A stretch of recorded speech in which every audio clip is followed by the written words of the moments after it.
observing a contemporary painting, feel a sense of uneasiness and discomfort. What is it that creates such a sense? Why contemporary art is not so immediately perceivable? Let me try to introduce you to a key to read contemporary art through the works of three painters that are considered true innovators, each in his style and period, and direct cause and parents of our contemporary artistic world. Just think of The Church of Auvers by Vincent van Gogh, or his self-portrait, or The Woman's Bust by Pablo Picasso, or The Guitarist by Pablo Picasso, or again, one of the Still Life by Giorgio Morandi. They are often accused of having killed beauty with capital B. It's certainly a grounded accusation if we think to classical beauty.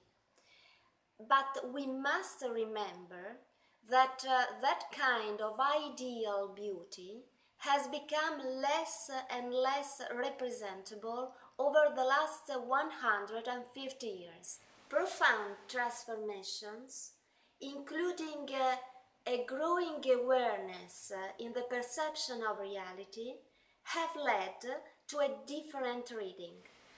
Global political movements and tragedies like the World Wars, the Holocaust, the atomic bombs, mainly impacting on the skin of the defenseless, have imposed the need to represent a new kind of reality. For example, Picasso, in his masterpiece Guernica, didn't want simply to show what happened in Spain. He was not a journalist. He wanted us to hear and see the cry of the nameless, of the voiceless, of the thousands of innocent killed from the sky in a market day. Literature also played an important role in such transformation of the perception of reality. An example is the famous poem titled An die Nacht geboren, in English, To Those Born Later, written in 1939, just when the Second World War was exploding. I quote, "What kind of times are they, when a talk about a tree is almost a crime, because it implies silence about so many horrors." So beauty has not disappeared, it simply changed the way of showing it itself. It left pretty, nice, well-proportioned things, preferring what is truly interesting, closer to the truth, far from the power of the academic rules. However, the main reason for the discomfort felt watching a Morandi or a Van Gogh is another one.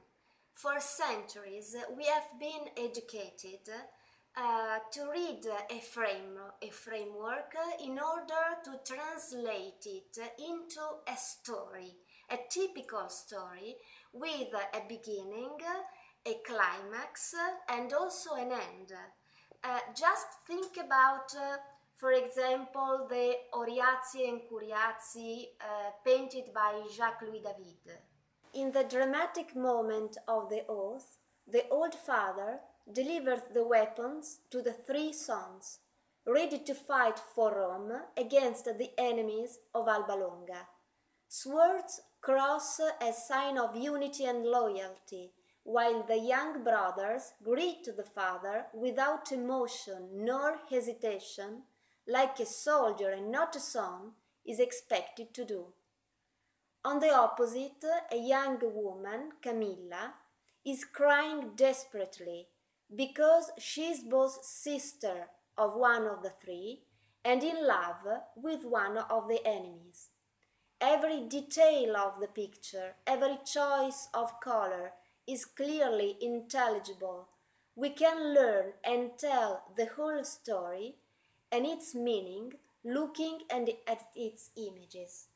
In more recent times, starting from the first half of the 19th century, a violent substitution takes place.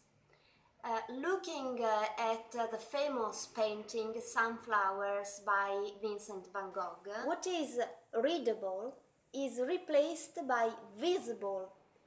No more narration, no more stories to tell in a painting, but for the first time, things become visible by themselves, often without the presence of any human subject. In one of the still lifes by Morandi, we seem to see the battles for the first time, feeling aware of their presence, of their body in his space. What was marginal becomes the protagonist. The artist gains the power to be astonished in front of an object, amazed by the fact that it exists rather than not.